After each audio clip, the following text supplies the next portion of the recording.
We're back here on our program, The Platform, and we are speaking with Julien Believe, and he just told me that he has an Acklands connection, so he's even a better man than when we started the program. And he has been in the big yard, Hard Hill Acklands. His grandmother from Hard Hill Acklands. Mm-hmm. Born and raised. Born and raised. And you've actually been there? I have. I visited there several times, and I'm going back in a few weeks. Very good. It's good to even know that you're interested. You see that?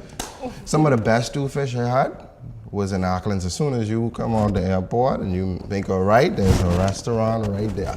At Spring Point. Listen, stew fish off the chain. If you're ever in Acklands, you gotta make sure you go try the stew fish and tell them Julien Believe sent you. Eh? Yes, the restaurant at the airport at Spring Point, Acklands. But Julien, you have inspired a whole lot of young people already. And Bianca, you promised that we're gonna see some of this music today, right? Oh yes, see definitely. and hear. Mm-hmm. And I really appreciate those wonderful things that you said about my father, and I know he will also.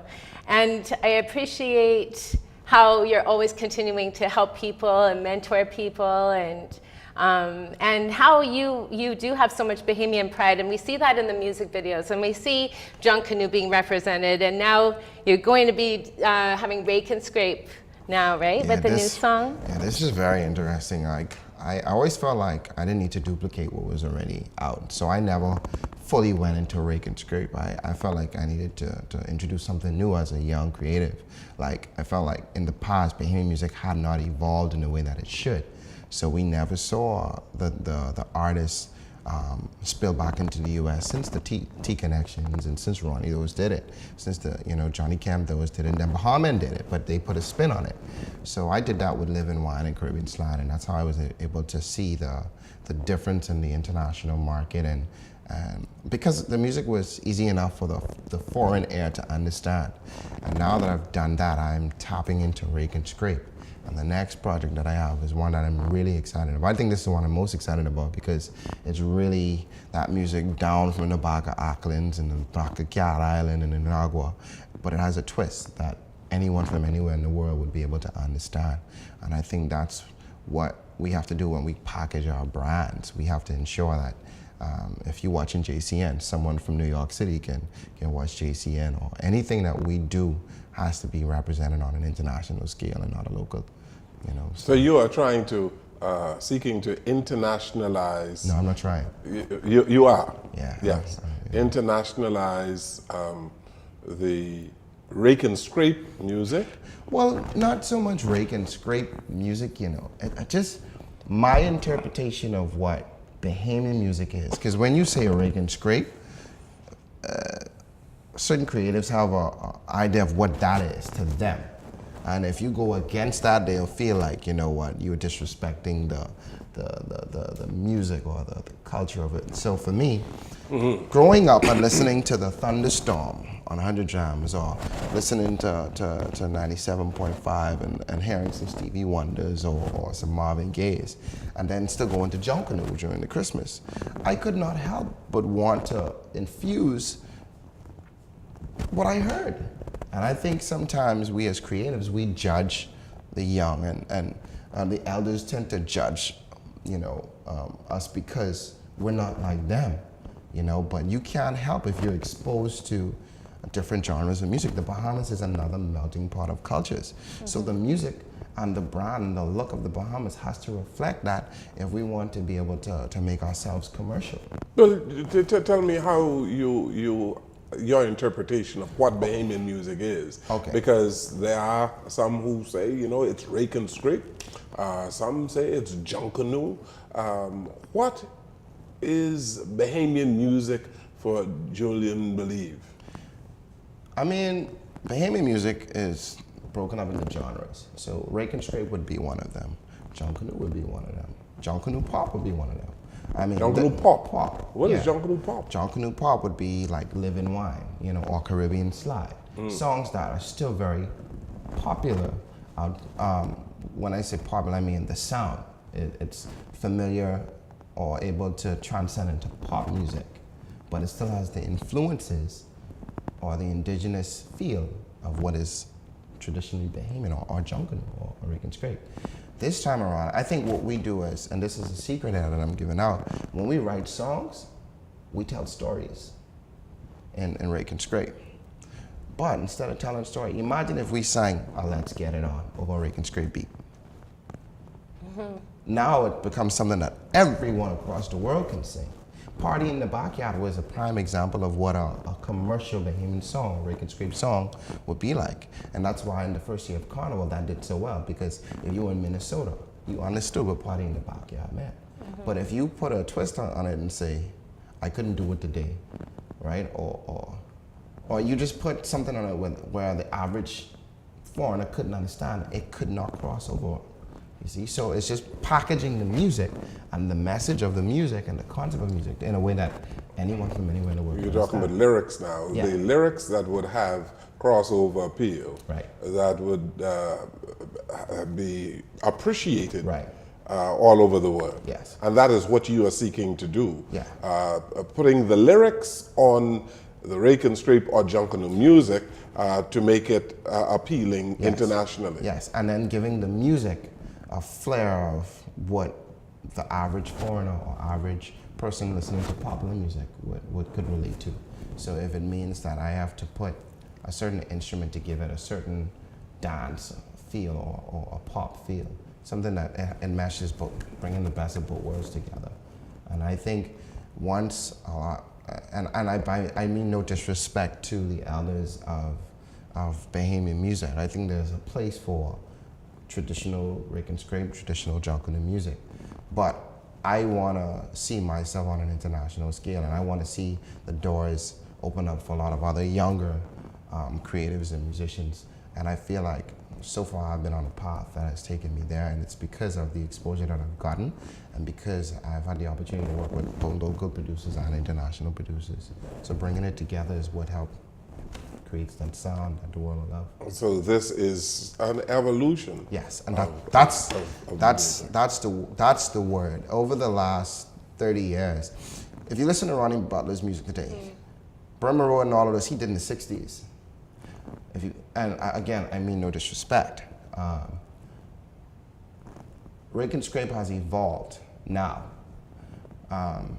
but a lot of the songs that we created over the last 5-10 years still didn't have the flavor that Ronnie had. And you know, Ronnie was just on top of things all the way until the day he died, Right. because he caught on to that, and he infused his music with Bahamian Trey, right? That's his name, and it's a young group. It's a very young group. Is that what it's He called? kept himself combined it. very relevant in the market. But what Ronnie did was he used to go to Cuba a lot, and so he took the salsas and the Spanish music and he infused it with calypso and Rake and Scrape, and that's how come his sound is so prominent today.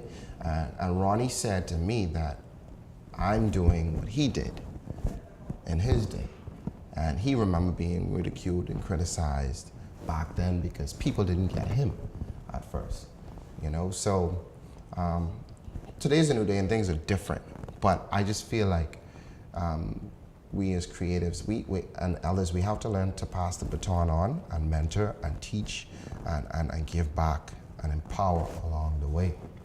Do you know many Bahamians who are creating as you are? And better. And better? And better. Is that right? And better. Yeah. And they are on the international There are quite a circuit? number of artists that are starting to spill into the U.S. and foreign markets, and it's only a matter of time. And whether people believe it or not, Carnival was a great launch pad in getting music heard because it put some traction on the arts. And I feel like if we continue to build the momentum that we're building, you'll hear a lot more international, a lot more Bahamian music on the international airwaves. And you're seeing it now. Regis and Ryan, Kelly and Ryan was just here, and Bahaman and the Rhythm Band performed on a lot of live TV all over the world. Dyson, Knight and Wendy is in Trinidad and Tobago right now. D-Mac is killing it as well. I think I saw him in Turks the other day, MDs. There's quite a number of Bahamians who are doing it and will continue to do it and opening up the doors for others. And so when you hear this criticism of Bahamian music and Bahamian musicians, because there are a whole lot of Bahamian musicians who expressed a disappointment in not being able to get their music out and not being able to make money and all of that. What do you say? Okay, so you have CBS, you have JCN.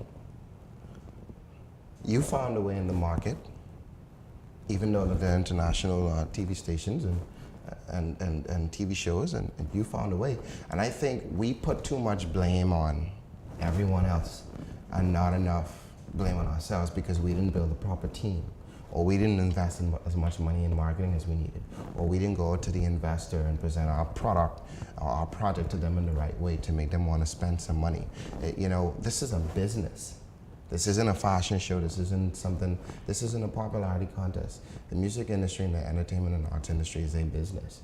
And I don't know it all. And I'm not saying that I know it all, but I'm willing to learn. And I'm willing to fight. And I'm willing to run as long and as fast as I need to understand how to become successful in this business. And I feel like if you look at all the ones that were successful from the Bahamas, look at what they did. They trained.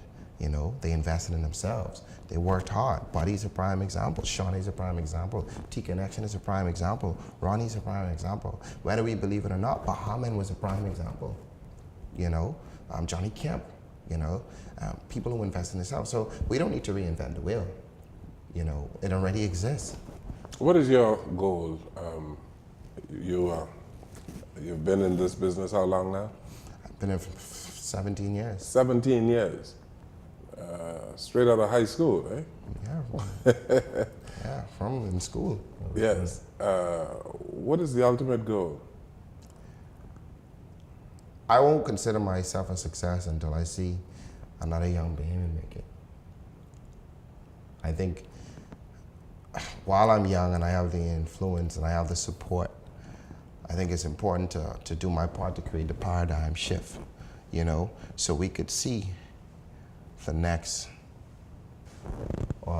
Wendell Jones, you know, so we could see the next Peter Nygard of the Bahamas, or the next KB or the next Ronnie Butler. Like the goal now for me is to see the masses of talent emerge out of the country. And I think once that happens, my job is done. And I'm behind the scenes working with a lot of artists now to ensure that, you know, I can pass on my wisdom and knowledge while I'm young, you know. And it's not an easy task, but it's a responsibility that we have, or that I feel like I have, to pass this baton on and not hold on to it, you